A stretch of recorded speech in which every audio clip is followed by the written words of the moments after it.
Hello everyone, welcome back to my channel.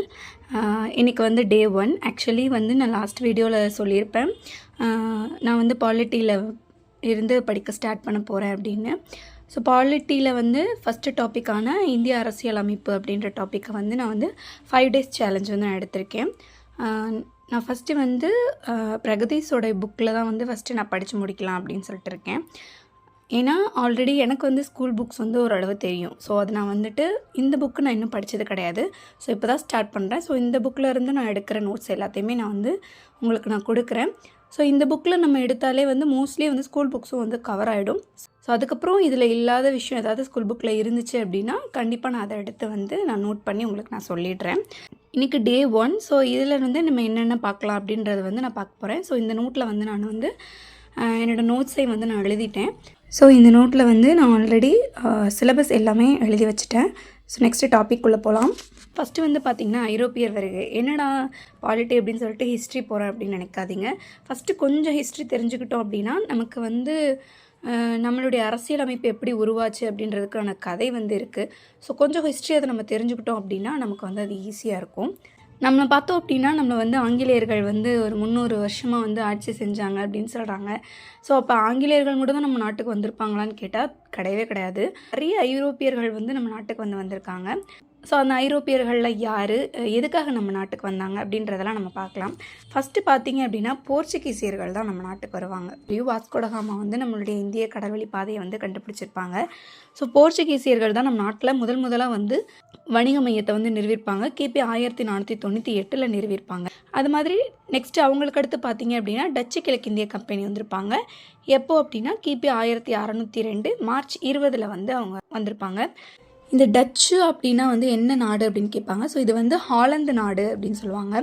So அடுத்து வந்து பார்த்தீங்க அப்படின்னா ஆங்கிலேயர்கள் வருவாங்க. கிபி 1600 டிசம்பர் 31 வந்து இங்கிலாந்து அரசியான முதலாம் எலிசபெத் அவங்க வந்து ஒரு பட்டயம் வழங்கியிருப்பாங்க. அந்த பட்டயத்தின் அடிப்படையில் தான் வந்து கிபி 1611 ஆங்கிலேயர்கள் வந்து இந்தியாவுக்குள்ள வணிகத்தலங்களை வந்து அமைச்சிருப்பாங்க. நெக்ஸ்ட்டு அவங்களுக்கு அடுத்து பார்த்தீங்க அப்படின்னா டேனிஷ் கிழக்கிந்திய கம்பெனி வந்து வந்திருப்பாங்க. கிபி 1616 மார்ச் 17. நெக்ஸ்ட்டு லாஸ்ட்டாக வந்து ஃப்ரெஞ்சுக்காரர்கள் வந்திருப்பாங்க. கிபி 1664 வந்து வணிகத்தலங்களை அமைச்சிருப்பாங்க. இதில் பார்த்தீங்க அப்படின்னா ஃப்ரெஞ்சு அரசரான 14ஆம் லூயியோடைய நிதி அமைச்சர் கோல்பர் அப்படின்றவர் தான் வந்து இந்த ஃப்ரெஞ்சு வணிகத்தலங்களை வந்து அமைப்பார் இந்தியாவில். என்னதான் இந்த 5 பேருமே வந்தாலும் இந்தியாவில் கடைசியாக வந்து 2 நாடுகள் தான் வந்து நிலையாக இருப்பாங்க. யாருன்னு பார்த்தா இங்கிலாந்தும் ஃப்ரெஞ்சும். ஸோ இப்படி இவங்க 2 பேருக்கு போட்டி நடக்கிறப்போ நிறைய போர்கள் வந்து நடைபெற்றிருக்கும். இந்த போர்கள் மூலயமா என்ன பண்ணுவாங்க அப்படின்னா ஈஸ்ட் இந்தியா கம்பெனி ஜெயிச்சு கர்நாடகாவிலையும் வங்காளத்துலேயும் தன்னுடைய வலுவான ஆதிக்கத்தை வந்து நிலைநாட்டுவாங்க. ஸோ என்னென்ன போர்கள் அப்படின்னு பார்த்தீங்க அப்படின்னா முதல் கர்நாடக போர், இது வந்து 1746 48 வரைக்கும் நடந்திருக்கும். 2ஆம் கர்நாடக போர் 1748 1754 வரைக்கும் நடந்திருக்கும். 3ஆம் கர்நாடக போர் பார்த்தீங்கன்னா 1756 1763 வரைக்கும் நடந்திருக்கும். பிளாஸ்டிக் போர் ஜூன் 23 1757 நடந்திருக்கும். பக்சார் போர் அக்டோபர் 22 1764 நடந்திருக்கும். ஸோ கடைசியாக நடக்கிறது தான் இந்த பக்சார் போர். இந்த பக்சார் போரோட முடிவில் தான் 1765 அலகாபாத் உடன்படிக்கை அப்படின்னு ஒன்று போடுவாங்க. இந்த உடன்படிக்கை மூலியமாக தான் ஆங்கிலேயர்கள் வந்து வங்காளம், பீகார், ஒரிசா இந்த மாதிரியான மாநிலங்களில் வரி வசூல் செய்யக்கூடிய உரிமையை பெறுறாங்க. இந்த உரிமைக்கு தான் வந்து திவானி உரிமை அப்படின்னு வந்து பேர் சுட்டுறாங்க. ஸோ இந்த திவானி உரிமை அவங்களுக்கு கிடச்சதுலேருந்து அவங்க வந்து தன்னோட அதிகாரத்தை வந்து பயங்கரமாக யூஸ் பண்ண ஆரம்பிக்கிறாங்க. கிபி 1858 வரைக்குமே வந்து ஈஸ்ட் இந்தியா கம்பெனி தன்னோட அதிகாரத்தை வந்து நம்மளோட இந்தியா மீது செலுத்திட்டு வந்துட்டுருக்காங்க. 1858 பிறகு பார்த்தீங்க அப்படின்னா விக்டோரியா மகாராணியுடைய பேரறிக்கைன்னு ஒன்று வெளியிடுறாங்க நவம்பர் 1 1858.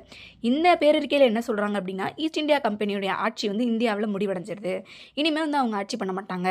இந்தியாவை இனிமேல் இங்கிலாந்து அரசான நாங்களே வந்து டைரெக்டாக ஆட்சி பண்ண போகிறோம் அப்படின்னு சொல்லிடுவாங்க. ஸோ அந்த நவம்பர் 1 1858 இருந்து 1947 ஆகஸ்ட் 15 வரைக்குமே வந்து இங்கிலாந்தோடைய நேரடி கட்டுப்பாட்டில் தான் வந்து நம்ம இந்தியா வந்து இருந்திருக்கும். ஸோ இப்படி இங்கிலாந்து, ஈஸ்ட் இந்தியா கம்பெனி இவங்க 2 பேருமே நம்மளை ஆட்சி செஞ்ச கொஞ்ச நாளையில் வந்து நிறைய சட்டங்கள் வந்து நமக்கு வந்து போட்டிருப்பாங்க. ஸோ இந்த சட்டங்கள்லாம் தான் வந்து நம்மளுடைய இந்திய அரசியலமைப்பு உருவாகிறதுக்கு ஒரு காரணமாக வந்து இருந்திருக்கும். ஸோ ஃபஸ்ட்டு வந்து ஈஸ்ட் இந்தியா கம்பெனி நம்மளை ஆட்சி செஞ்சுட்ருக்கும்போது ஒரு சில சட்டங்கள் வந்து போட்டிருப்பாங்க. ஃபஸ்ட்டு நம்ம அந்த சட்டங்கள் என்னென்ன அப்படின்றத வந்து படிச்சிடலாம். ஸோ ஆங்கில கிழக்கிந்திய கம்பெனியுடைய ஆட்சியின் போது 1773 டு 1888 வரைக்கும் நம்மளை ஆட்சி பண்ணியிருப்பாங்க. ஸோ அப்போ என்னென்ன சட்டங்கள் போட்டிருக்காங்கன்னு பாருங்கள். ஒரு 7 சட்டம் போட்டிருக்காங்க. முதல் சட்டம் வந்து ஒழுங்குமுறை சட்டம் 1773 வந்து வெளியிட்டிருக்காங்க. இரண்டாவது சட்டம் பிட்டிந்திய சட்டம் 1784, மூன்றாவது பிட்டிந்திய திருத்தச் சட்டம் 1786, நான்காவது பட்டய சட்டம் 1793, ஐந்தாவது பட்டய சட்டம் 1813, ஆறாவது பட்டய சட்டம் 1833, ஏழாவது பட்டய சட்டம் 1853. இந்த 7 சட்டங்களையும் வந்து ஆங்கில கிழக்கிந்திய கம்பெனி வந்து நம்மளை ஆட்சி செய்யும்போது போட்டிருப்பாங்க. ஃபஸ்ட்டு வந்து ஆங்கில கிழக்கிந்திய கம்பெனி ஆட்சி செய்யும்போது நம்மளுக்கு போட்ட சட்டங்களை ஃபஸ்ட்டு பார்ப்போம். முதல் சட்டம் வந்து ஒழுங்குமுறை சட்டம் 1773. இந்த சட்டம் போடும்போது இங்கிலாந்தினுடைய பிரதமராக இருந்தது பார்த்தீங்க அப்படின்னா நார்த் பிரபு. அதாவது இஎன்ஜி அப்படின்றது வந்து இங்கிலீஷ் கிடையாது, இங்கிலாந்து. பிஎம் அப்படின்னா பிரைம் மினிஸ்டர். இந்த ஒழுங்குமுறை சட்டத்தின் போது இங்கிலாந்தினுடைய பிரதமராக இருந்தவர் நாத் பிரபு. இந்த சட்டம் எதுக்காக போட்டாங்க அப்படின்னா வந்து வணிக குழுவுடைய நடவடிக்கைகளை ஒழுங்குபடுத்துறதுக்காக குழு அமைக்கப்பட்டு அந்த குழு பரிந்துரைத்தது தான் இந்த சட்டம். ஸோ ஆங்கில அரசு வந்து ஆங்கில கிழக்கிந்திய கம்பெனிக்கு போடப்பட்ட முதல் சட்டம் இதுதான். ஸோ இந்த சட்டத்தை வந்து நம்ம என்ன சொல்கிறோம் அப்படின்னா இந்திய அரசியல் அமைப்பினுடைய அடிக்கல் அல்லது முதல் படி அப்படின்னு இந்த சட்டத்தை வந்து நம்ம சொல்கிறோம். ஸோ இந்த சட்டத்தின்படி வணிக குழுவை மேற்பார்வையிடுற வேலையை வந்து மன்னர்கிட்ட இருந்து மத்திய நிர்வாகமான இங்கிலாந்தினுடைய பார்லிமெண்ட் கிட்ட வந்து அந்த மேற்பார்வையிடுற பணி வந்து மாறிடுது. ஸோ நெக்ஸ்ட்டு நம்ம என்ன பார்க்க போகிறோம் அப்படின்னா இந்த ஒழுங்குமுறை சட்டத்தினுடைய சிறப்புகள் என்ன அப்படின்றத பார்ப்போம். இதில் வந்து ஈஸ்ட் இந்தியா கம்பெனி இருக்கு இல்லையா, அதுக்கு வந்து ஒரு இயக்குனர் குழு இருக்கும். இந்த குழு உறுப்பினர்களுடைய பதவிக்காலம் வந்து 1 வருஷத்துலேருந்து 4 வருஷமாக வந்து உயர்த்தியிருக்காங்க. இந்த டேட்டாலாம் வந்து ரொம்ப முக்கியமானது, நல்லா பார்த்து வச்சுக்கோங்க. 1 இயர்ன்றதை 4 இயர்ஸ் ஆக்கியிருக்காங்க. ஸோ நெக்ஸ்ட்டு பார்த்தீங்க அப்படின்னா இந்த உறுப்பினர்களில் வருஷத்துக்கு 4ல் 1 பங்கு உறுப்பினர்கள் என்ன பண்ணுவாங்க அப்படின்னா ஓய்வு பெறுவாங்க அப்படின்னு சொல்லியிருக்காங்க. இவங்களுக்கு மறுநியமனம் கிடையாது அப்படின்றதையும் சொல்லியிருக்காங்க. நெக்ஸ்ட்டு வந்து இந்த சட்டத்தின்படி வங்காள ஆளுநரை வந்து வங்காள கவர்னர் ஜெனரல் அல்லது வில்லியம் கோட்டையினுடைய தலைமை ஆளுநர் அப்படின்னு சொல்லியிருக்காங்க. அதன்படி ஃபஸ்ட்டு போடப்பட்ட தலைமை ஆளுநர் யார் அப்படின்னா வாரன் ஹேஸ்டிங்ஸ் தான். இவருக்கு உதவுறதுக்காகத்தான் வந்துட்டு 4 பேர் கொண்ட ஆலோசனை குழு வந்து அமைச்சிருக்காங்க. ஸோ இவருடைய பதவிக்காலம் பார்த்தோம் அப்படின்னா 5 ஆண்டுகள். இவங்களை வந்து மறுநியமனம் வந்து செய்யலாம் அப்படின்னு சொல்லியிருக்காங்க.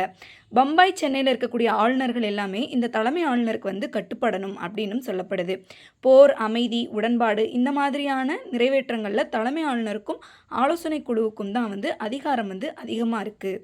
நெக்ஸ்ட் ஒன் பார்த்தோம் அப்படின்னா இந்த ஒழுங்குமுறை சட்டம் 1773 படி கல்கத்தாவில் இருக்கக்கூடிய போர்ட் வில்லியம் அப்படின்ற இடத்துல வந்து கிபி 1774 முதல் முறையாக உச்சநீதிமன்றத்தை தோற்றுவிக்கிறாங்க. 1+3 அப்படின்ற அடிப்படையில் அப்படின்னா ஒரு தலைமை நீதிபதி மற்றும் 3 நீதிபதிகளை வச்சு ஆரம்பிக்கிறாங்க. ஸோ இதனுடைய முதல் தலைமை நீதிபதி யாருன்னு பார்த்தீங்கன்னா சர் எலிஜா இம்பே. ஸோ நெக்ஸ்ட்டு இந்த சட்டத்தினுடைய நிறைகள் என்னென்ன இருக்குது அப்படின்றத பார்க்கலாம். முதல் நிறை என்ன சொல்கிறாங்க அப்படின்னா இங்கிலாந்து அரசாங்கம் வந்து இந்திய மக்களினுடைய நலனில் வந்து அக்கறை செலுத்துகிறாங்க அப்படின்னு சொல்லப்படுது. நெக்ஸ்ட் ஒன் பார்த்தீங்கன்னா ஈஸ்ட் இந்தியா கம்பெனி தன்னிச்சையாக ஆட்சி பண்ணுறதுக்கு முற்றுப்புள்ளி வச்சது மாதிரி இருக்குதுன்னு சொல்கிறாங்க. தேர்ட் ஒன் பார்த்தோன்னா இந்தியாவின் எதிர்கால நிர்வாகத்துக்கான வரைவு சட்டமாக பார்க்கப்படுது. ஸோ இதுதான் ஒழுங்குமுறை சட்டம் 1773 நிறைகள். ஸோ நெக்ஸ்ட்டு வந்து இதனுடைய குறைகள் என்னென்ன இருக்குது அப்படின்றத நம்ம பார்த்துடலாம். முதல் பாயிண்ட் வந்து தலைமை ஆளுநருக்கு வந்து போதிய அதிகாரம் வந்து கொடுக்கப்படலை. உச்சபட்ச அதிகாரம் யார்கிட்ட இருக்குன்னா ஆலோசனை குழு கிட்ட தான் இருக்குது. ஸோ நீதிபதிகளுடைய அதிகாரமும் வந்து சரியாக வரையறுக்கலை அப்படின்னு சொல்லிட்டு இதனுடைய குறைகளாக சொல்லப்படுது. அடுத்ததான் ஆங்கில கிழக்கிந்திய கம்பெனியால் போடப்பட்ட சட்டம் என்னன்னு பார்த்தோன்னா பிட் இந்திய சட்டம் 1784. இந்த சட்டம் போடும்போது இங்கிலாந்தினுடைய பிரதமராக இருந்தவர் இளைய பிட். அதனால தான் இந்த சட்டத்துக்கு பிட் இந்திய சட்டம்னு பேர் இருந்துச்சு. இது எதுக்குன்னா இந்தியாவிற்கான வரைவு மசோதா அப்படின்னு சொல்லப்படுது. 1784 ஆகஸ்ட் மாதம் இங்கிலாந்தினுடைய பார்லிமெண்ட்டில் இந்த சட்டம் நிறைவேற்றப்படுது. ஒழுங்குமுறை சட்டத்தினுடைய குறைபாடுகளை நீக்கிறதுக்காக இந்த சட்டத்தை கொண்டு வராங்க. இந்த சட்டத்தினுடைய நோக்கங்கள் என்ன அப்படின்றத நம்ம கீழே பார்ப்போம். இதனுடைய முதல் நோக்கம் என்னன்னா இந்தியாவில் சிறந்த அரசாங்கத்தை வந்து உருவாக்கணும். இரண்டாவது நோக்கம் என்ன அப்படின்னா பிரிட்டிஷ் இந்திய பகுதிக்கு போதிய பாதுகாப்பு. அதாவது இந்தியாவில் பிரிட்டிஷ் எந்த பகுதியிலலாம் ஆட்சி செஞ்சாங்களோ அது எல்லாத்தையும் நம்ம பிரிட்டிஷ் இந்திய பகுதி அப்படின்னு நம்ம சொல்கிறோம். ஸோ நெக்ஸ்ட்டு இந்த சட்டத்தினுடைய சிறப்புகள் என்ன இருக்குது அப்படின்றத நம்ம பார்க்கலாம். ஈஸ்ட் இந்தியா கம்பெனியில் கட்டுப்பாட்டு வாரியம் அப்படின்னு ஒன்று ஆரம்பித்து அதில் 6 புதிய உறுப்பினர்களை நியமனம் செய்கிறாங்க. இந்த 6 உறுப்பினர்களை யார் நியமனம் செய்வாங்க அப்படின்னா இங்கிலாந்து அரசு தான் இந்த 6 உறுப்பினர்களையுமே வந்து நியமனம் செய்வாங்க. அது மாதிரி இந்த சட்டத்தின்படி இயக்குனர் குழுவில் எந்த ஒரு மாறுதல்களும் இல்லை அப்படின்னும் சொல்லியிருக்காங்க. நெக்ஸ்ட்டு என்ன சிறப்புகள் அப்படின்னு பார்த்தோன்னா, ஆலோசனை குழுன்னு ஒன்று இருக்குது இல்லையா, அதில் 4 பேர் இருந்திருப்பாங்க ஆல்ரெடி. அந்த 4 பேர் அப்படின்றத 3 பேராக வந்து குறைச்சிருப்பாங்க.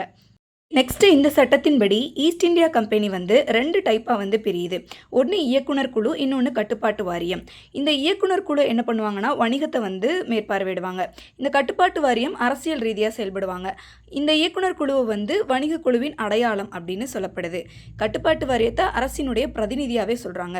இப்படி 2 டைப்பாக பிரிஞ்சனால இதை வந்து இரட்டையாட்சி தன்மையாக இருக்குது அப்படின்னு சொல்லிட்டு சொல்கிறாங்க.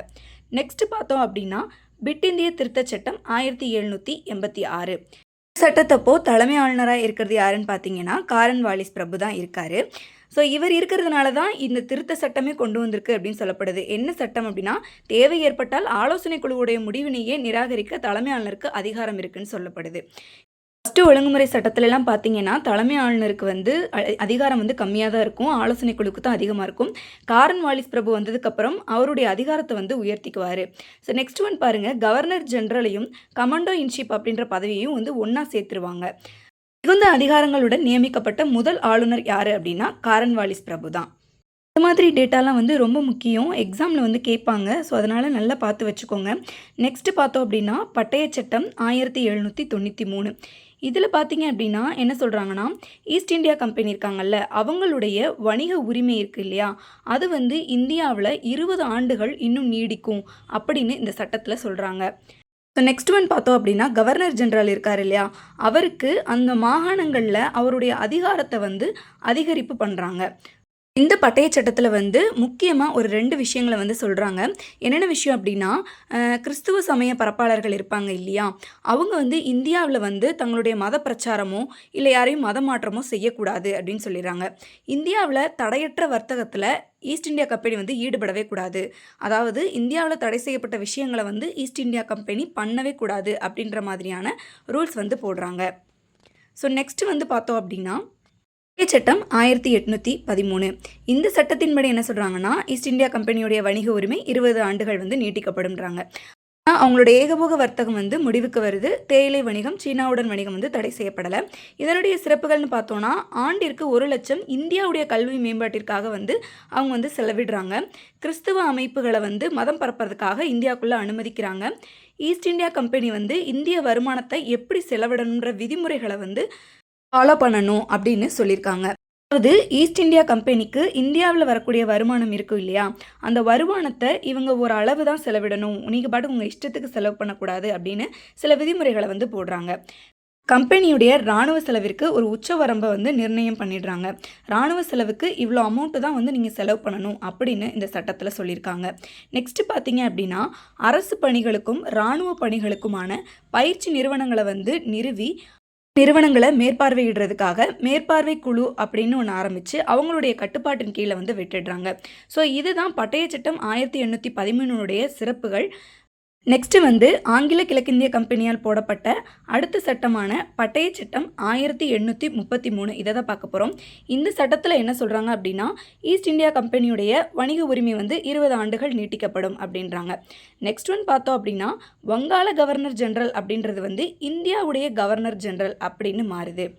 வங்காளம் ஏன் அடிக்கடி வருது அப்படின்னா, ஆங்கிலேயர்களுக்கு வந்து வங்காளம் தான் வந்து மெயினான இடமாவே இருந்திருக்கு. ஸோ வங்காளத்தில் இருக்கவங்க தான் வந்து ரொம்ப பவர்ஃபுல்லாகவும் இருந்திருக்காங்க. ஸோ அதனால தான் வங்காள கவர்னர் ஜெனரலை இந்தியாவுடைய கவர்னர் ஜெனரலாகவே வந்து அறிவிச்சிருக்காங்க. அப்படி அறிவித்ததுமே இந்தியாவுடைய முதல் கவர்னர் ஜெனரலாக இருந்தவர் யார் அப்படின்னா வில்லியம் பெண்டிங். இந்த மாதிரியான கொஷின்ஸ் தான் நமக்கு அதிகமாக கேட்பாங்க. இப்போ இந்தியாவுடைய முதல் கவர்னர் ஜெனரல் அவர் வந்து வில்லியம் பெண்டிங் அப்படின்னு சொல்கிறோமோ. ஸோ ஆல்ரெடி வந்து நம்ம வந்து முன்னாடி வந்து பார்த்துருப்போம். முன்னாடி வந்து என்ன பார்த்தோம், மிகுந்த அதிகாரங்களுடன் நியமிக்கப்பட்ட முதல் ஆளுநர் யார், அவர் வந்து காரன் வாலிஸ் பிரபு. நெக்ஸ்ட்டு பார்த்தீங்கன்னா முதல் வங்காள ஆளுநர், அதாவது வங்காள கவர்னர் ஜெனரல் வில்லியம் கோட்டையை தலைமை ஆளுநர் யார், வாரன் ஹேஸ்டிங்ஸ். இதெல்லாம் பார்த்தோம் இல்லையா. இந்த மாதிரி கொஷின்ஸ் வந்து நிறைய உங்களுக்கு கேட்பாங்க, அதனால் பார்த்து வச்சுக்கோங்க. தலைமை ஆளுநருடைய ஆலோசனை குழுவில் 4வது உறுப்பினராக ஒருத்தரை சேர்க்குறாங்க. ஆல்ரெடி நம்ம பார்த்துருப்போம், ஃபஸ்ட்டு சட்டத்தில் 4 பேர் இருந்திருப்பாங்க, அதை இடையில வந்து 3 பேராக வந்து மாற்றிருப்பாங்க. என்ன சட்டம்னு பார்த்தோம் அப்படின்னா, பிட் இந்திய சட்டத்தில் வந்து 1784 4 பேர் அப்படின்றத 3 பேராக வந்து குறைச்சிருப்பாங்க. ஸோ மறுபடியும் என்ன பண்ணுறாங்க அப்படின்னா, இந்த சட்டத்தில், அதாவது பட்டய சட்டம் 1833 மறுபடியும் அந்த 3 பேரில் 4வதா ஒரு உறுப்பினரை சேர்க்குறாங்க. அது எதுக்காக அப்படின்னா சட்டப்பணிக்காக அந்த உறுப்பினரை சேர்க்குறாங்க. அப்படி சேர்க்கப்பட்ட முதல் சட்ட உறுப்பினர் யார் அப்படின்னு பார்த்தோன்னா மெக்காலே பிரபு. ஸோ நல்லா பார்த்து வச்சுக்கோங்க, இந்த மாதிரி கேட்பாங்க. அடுத்து வந்து 1833 பட்டய சட்டத்தின்படி இந்திய குடிமைப்பணி தேர்வுகளை வந்து நடத்தலான்னு பிளான் பண்ணியிருக்காங்க. இந்த பணிக்கு நபர்களை எப்படி தேர்ந்தெடுக்கிறாங்க அப்படின்னா தேர்வின் மூலமாக வந்து தேர்ந்தெடுக்கிறாங்க அப்படின்னு சொல்லப்படுது. நெக்ஸ்ட்டு இந்த சட்டத்தின்படி சீன வணிக உரிமை வந்து தடை செய்யப்படுது. 1835ஆம் ஆண்டு இந்தியாவுடைய ஆட்சி மொழியாக ஆங்கிலத்தை வந்து அறிவிச்சிடுறாங்க. ஸோ இதுக்கு முன்னாடி இந்தியாவுடைய ஆட்சி மொழியாக என்ன இருந்திருக்கும் பார்த்தீங்க அப்படின்னா ஃபஸ்ட்டு வந்து பாரசீக மொழி தான் இந்தியாவுடைய ஆட்சி மொழியாக இருந்திருக்கு அப்படின்னு சொல்லப்படுது. ஸோ நெக்ஸ்ட்டு பார்த்தோன்னா கட்டுப்பாட்டு விதிகள் அப்படின்னு சில விதிகள் இருந்திருக்கும். இந்த கட்டுப்பாட்டு விதிகளை சட்டங்கள் அப்படின்னு பெயர் மாற்றம் செஞ்சுருப்பாங்க. ஆக்சுவலி 1832 இங்கிலாந்தினுடைய பிரதமராக கிரே பிரபு இருந்திருப்பார். இவர் வந்து முதல் சீர்திருத்த சட்டம் அப்படின்னு ஒரு சட்டத்தை கொண்டு வந்திருப்பார். இந்த சட்டத்தினுடைய பின்னணியாக தான் பட்டய சட்டம் 1833 இருக்குது அப்படின்னு சொல்லப்படுது. அதுக்கப்புறம் மும்பை, கொல்கத்தா இந்த மாதிரியான மாநிலங்களில் பிஷப்புகள் அப்படின்ற ஒரு பதவிகளை வந்து உருவாக்குறாங்க. இவங்க எதுக்காக அப்படின்னா வந்து கிறிஸ்தவர்கள் இருக்காங்க இல்லையா, அவங்களுடைய நலன்களை பாதுகாக்கிறதுக்காக இந்த பிஷப்புகள் வந்து இருக்காங்க. நெக்ஸ்ட் ஒன் பட்டய சட்டம் 1853. இந்த சட்டத்தின்படி என்ன சொல்கிறாங்க அப்படின்னா ஈஸ்ட் இந்தியா கம்பெனியுடைய கடைசி சட்டமாக வந்து இந்த சட்டம் வந்து பார்க்கப்படுது.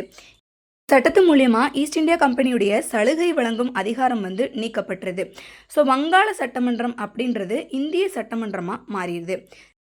இந்த சட்டம் ஈஸ்ட் இந்தியா கம்பெனியுடைய ஆட்சி முடிவுக்கு வர்றதுக்கும் இங்கிலாந்து அரசாங்கம் இந்தியாவை நேரடியாக ஆட்சி செய்கிறதுக்கான ஒரு தொடக்கமாகவும் அமைஞ்சிருக்கு. இந்த சட்டத்து மூலியமாக தான் வந்து நிறைய விஷயங்கள் வந்து நடக்கும். ஸோ 1857 வந்து ஒரு புரட்சி வந்து நடக்கும். இந்த புரட்சி காரணமாக என்ன பண்ணிடுவாங்க அப்படின்னா இங்கிலாந்து அரசாங்கம் வந்து ஈஸ்ட் இந்தியா கம்பெனி நீங்கள் இந்தியாவிலேருந்து வந்துருங்க, நாங்கள் ஆட்சி பண்ணிக்கிறோம் அப்படின்னு வந்து சொல்லுவாங்க. சட்டத்து மூலியமாக வந்து பாராளுமன்ற முறை வந்து நிறுவப்படுது. தலைமை ஆளுநர் குழு வந்து 2 வகையாக பிரிக்கப்படுது. நிர்வாக செயல்கள், இன்னொன்று சட்டசபை செயல்கள் அப்படின்னு 2 வகையாக தலைமை ஆளுநர் குழுவை வந்து பிரித்து வச்சுருக்காங்க. 1854 மெக்காலே குழு வந்து குடிமைப்பணி தேர்வு இருக்குது இல்லையா, அந்த குடிமைப்பணி தேர்வில் இந்தியர்களுக்கும் அனுமதி உண்டு அப்படின்னு சொல்லிட்டு ஒரு சட்டம் வந்து வெளியிடுறாங்க. ஸோ நெக்ஸ்ட்டு பார்த்தோன்னா ஆளுநர் குழுவில் 6 உறுப்பினர்களை வந்து சேர்க்குறாங்க. ஸோ இந்த 6 உறுப்பினர்களையுமே வந்து ஆளுநர் குழுவில் சேர்த்துடுறாங்க. மத்திய சட்டமன்ற குழுவில் வந்து உள்ளூர் மக்களுக்கு வந்து அனுமதி வழங்கப்படுது. ஸோ அப்படி அனுமதி வழங்கப்படும் போது அந்த 6 உறுப்பினர்கள் இருக்காங்க இல்லையா, அந்த 6 உறுப்பினர்களில் 4 உறுப்பினர்கள் சென்னை, மும்பை, வங்காளம், ஆக்ரா இந்த 4 மாநிலங்கள்லேருந்து அந்தந்த மாகாண அரசுகள் நியமனம் செய்வாங்க அப்படின்னு சொல்லி இந்த சட்டத்தில் வந்து சொல்லியிருக்காங்க. இந்த மத்திய சட்டமன்ற குழுவில் உள்ளூர் மக்களும் அனுமதிக்கப்பட்டு அதில் 4 உறுப்பினர்கள் வந்து நம்மளுடைய இந்தியர்களாக தான் வந்து இருக்காங்க. நெக்ஸ்ட் பார்த்தீங்க அப்படின்னா ஈஸ்ட் இந்தியா கம்பெனியினுடைய பட்டயம் இருக்குது இல்லையா, அந்த பட்டய சட்டங்கள்லாம், இந்த சட்டங்கள்லாம் வந்து பார்லிமெண்ட் விரும்புகிற வரைக்குமே இருக்கும். இதுக்கான வந்து கால நிர்ணயம் வந்து செய்யப்படலை. இதை எப்போ எடுத்துக்கலான்ற கால நிர்ணயம்லாம் செய்யப்படலை. நீங்கள் பார்லிமெண்ட் விரும்புகிற வரை வச்சுக்கலாம். ஸோ வங்காள நிர்வாகம் மேம்படுறதுக்கும் மேற்பார்வையிடுறதுக்கும் தனி ஆளுநர் நியமனம் வந்து செய்யப்படுது அப்படின்னு இந்த சட்டத்தில் சொல்லி முடிச்சுறாங்க. ஸோ இது எல்லாமே தான் வந்துட்டு ஆங்கில கிழக்கிந்திய கம்பெனி வந்து நமக்கு போட்ட சட்டங்கள். இந்த சட்டங்களை வந்து நம்ம தெளிவாக படிச்சுக்கணும். இன்றைக்கி வந்து இந்த ஒரு டாப்பிக்கே போதும், இதுவே வந்து ரொம்ப லென்த்தாக போயிட்டுருக்கு. பட் வந்து நம்ம ஃபஸ்ட்டு இவங்களுடைய சட்டங்களை படிச்சிட்டோம் அப்படின்னா அடுத்த வீடியோவில் நம்ம வந்து ஆங்கிலேய அரசு இருப்பாங்க இல்லையா, இங்கிலாந்து அரசு, அவங்க என்ன சட்டங்கள் போட்டாங்க அப்படின்றதையும் நம்ம சேர்த்து வந்து படிச்சிடலாம். ஸோ உங்களுக்கு இது ஓகேவா என்னன்னு எனக்கு தெரியல, நீங்கள் சொல்லுங்கள். வீடியோ டைமிங்கை வந்து கம்மியாக போடுங்க அப்படின்னு சொன்னாலும் வந்து ஓகே தான். எனக்கு வந்து இது ஒரு டே 1 நான் என்ன படித்தேன் அப்படின்றத வந்து நான் உங்ககிட்ட சொல்லணும். ஸோ இந்த இது வந்து உங்களுக்கு பிடிஎஃபாக வேணும் அப்படின்னா எனக்கு வந்து கமெண்ட் பண்ணுங்கள். நான் உங்களுக்கு வந்து பிடிஎஃபாக நான் கன்வெர்ட் பண்ணி நான் உங்களுக்கு சென்ட் பண்ணுறேன். இதே மாதிரி டே 2 வீடியோவும் போடுறேன், பாருங்கள். யூஸ்ஃபுல்லாக இருந்துச்சுன்னா சப்ஸ்கிரைப் பண்ணிவிட்டு இந்த வீடியோக்கு ஒரு லைக் பண்ணிடுங்க. இதே மாதிரி நெக்ஸ்ட் வீடியோஸும் போடுவேன். ஸோ தயவு செஞ்சு சப்போர்ட் பண்ணுங்கள். Thank you so much. Have a good day.